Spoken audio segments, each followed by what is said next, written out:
Welcome back to School Quiz students. I'm your biology teacher Swati, and in today's video we are going to deal with the types of diseases and in what all categories the diseases can be classified. But before going into detail of this portion, we should actually know what the disease is. So disease is basically a abnormal condition of the body and mind. If we talk about body, that is something we are talking about our physical health. Okay, so if physically we are not able to sleep properly, we are not able to walk properly, we are not able to eat properly, we are not able to sit properly, we are having some physical pain, we are having some injury. But if we talk about mind, so in mind basically comes insomnia is there, depression is there, anxiety is there, or we are not socially involved with the people in our society, that is also a kind of disease only, or the illness condition only. Okay, so now after knowing that what actually the disease is, we should know that the kind of causes or the factors by which the disease is transmitting. So disease can basically be caused because of external factors also, or because of internal factors also. If we talk about external factors, so it is basically caused because of the microorganisms, or the lack of proper diet we are not able to take, or the monotonous lifestyle the people are having because of lack of exercises and just sitting ideally on the couch and just enjoying potato chips and other things, and because of that also the disease is caused. Okay, but if we talk about internal factors, so in internal factors basically the thing which comes as the basically internal physiological system has been hampered, or it can also be because of some genetical causes that disease is caused. So in that way it is there. Okay, so now after knowing the causes of the diseases and what actually the diseases is, let's move to the classification of diseases. So first category of the diseases are the congenital diseases. Congenital diseases are the kind of diseases we are born with. It is some diseases which we have inherited from our ancestors. It can either be from father, mother, grandparents, paternal grandparents can be there. So such diseases are, suppose hemophilia is there, color blindness is there, or sickle cell anemia is there. So all these are the kind of hereditary diseases which we inherit from our ancestors, and they are, when a child is born, they are already present in that particular child.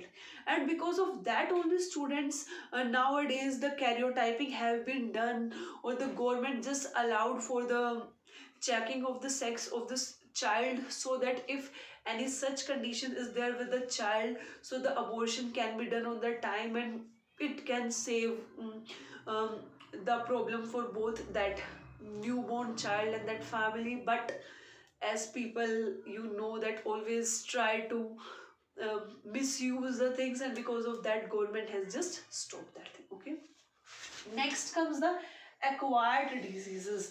Acquired, if we talk in Hindi, we say grahan karna. So it is something which we have acquired after our birth from our surrounding. So it is not something we are born with, but which we have acquired from our environment and the surrounding in which we are living. So the diseases or the acquired diseases can be of two types.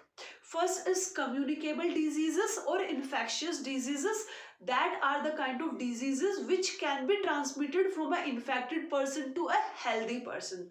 So they are basically the kind of diseases which, if you come in contact with a diseased person, and if you use their used items, and if you will touch their belongings or other things, there are chances that those diseases might be transmitted to you.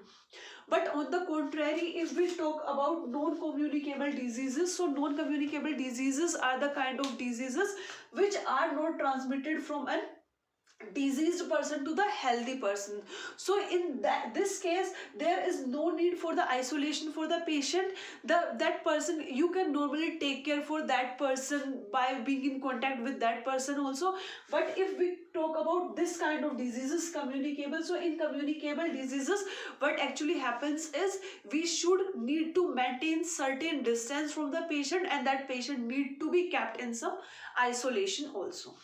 Okay, so if we talk about contagious diseases, so contagious diseases is something, suppose if somebody is having tuberculosis or someone is having COVID, so if you come in contact with that person, so there are chances that you might get that disease and you might also start coughing and other things.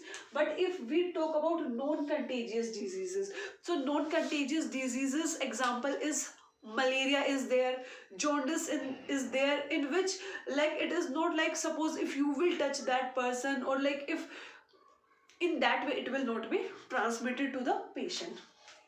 Next come the degenerative diseases. So degenerative diseases are basically the kind of diseases which are caused because of the hampering of the function of vital organ of the body. So vital organs of the body can be heart, kidney can be there, lungs can be there, gallbladder can be there. So because of the hampering of all these vital organs, the degenerative diseases are basically caused. Next come the deficiency disease. So deficiency diseases are the kind of diseases which are caused because of the lack of certain vitamins and nutrients in our body. As we say now that there are certain things which are synthesized in our body, like suppose like proteins we are having, lipids we are having, or carbohydrates we are having, but there are certain vitamins or minerals which are not originally synthesized in our body, and we have to take those vitamins and nutrients by the source of our food only. So because of lack of those vitamins, certain deficiency diseases are caused. If we talk about, like if there is a deficiency of vitamin E in a person, so that person will suffer from night blindness. So night blindness basically is the disease which is caused because of the lack of vitamin A. Similarly, if we talk about vitamin B, so if there is a deficiency of vitamin B in the patient will have very disease will be caused because of the deficiency. I will just make up a chart for that. Okay, so if we talk about deficiency because of vitamin A, so because of vitamin A deficiency, one can have night blindness. Night blindness can be there because of deficiency of vitamin B. Beriberi disease is caused because of vitamin C deficiency. Scurvy is caused because of vitamin D. We have rickets is caused. Okay, so if we talk about vitamin A, so if we want to cure vitamin A deficiency, so the vegetables rich in proteins, carrot should be taken, paneer should be taken, protein based items should be there to deal with vitamin A deficiency. If we talk about vitamin B deficiency, so vitamin B is richly found in non-vegetarian items, or pulses are there, beans are there, so that should be taken. If we talk about vitamin C, so vitamin C basically is present in citrus fruits. So citrus fruits basically should be taken if we want to deal with vitamin C deficiency. And vitamin D, the one of the very best source of vitamin D is there, and which is naturally present. And I want you students to answer to me in the comment section what is the richest source of vitamin D which is naturally available, and you don't have to pay for that also. Okay, so after that comes the allergic diseases. So allergic diseases basically are the diseases which are caused because of the allergic diseases basically are caused because of some allergies. So there are many people who are allergic to certain items, like we know that in our body there is an antigen antibody interaction is there. So in our body a defense mechanism basically works. So if anything foreign, if like our body is there and body there is antibody, and if something foreign tries to enter inside the body, these antibody body makes antibodies to fight against that foreign particle, and these foreign particles which try to enter the body are antigen, and body make antibodies against them, and because of that we get allergy and immune system is activated. immune system is activated in this situation. In this situation, the immune system is basically activated. So like hay fever is there, some people have like allergy to some grains also, pollens also, so in that way this process basically works.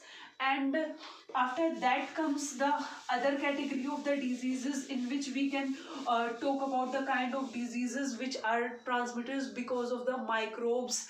Like because of the microbes we can have certain diseases, like airborne diseases can be there, waterborne diseases can be there, or like airborne diseases can also be there. So in that way they are caused.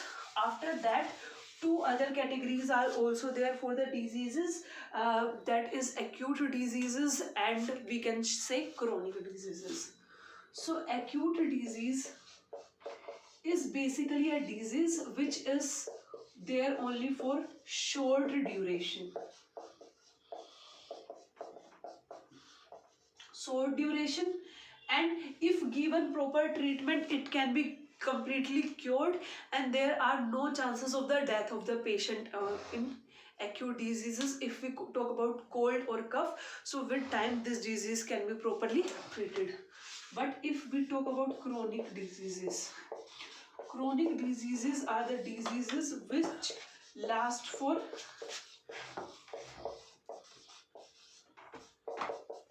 long time.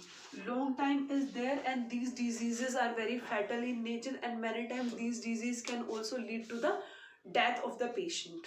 Okay, and so like suppose diabetes are there and certain heart diseases are there. So that's all for this video, students. In this we have seen briefly that what all the categories of the diseases are there, and what all diseases come in that category. In further videos we will discuss each and every disease in proper detail, and like if vitamin deficiency is there, how they can be cured. If communicable disease is there, what should be done for that, and what should be done for non-communicable diseases. So thank you so much, students, for taking out your time to watch my videos. Keep learning, keep studying. That's all for the day. Thank you.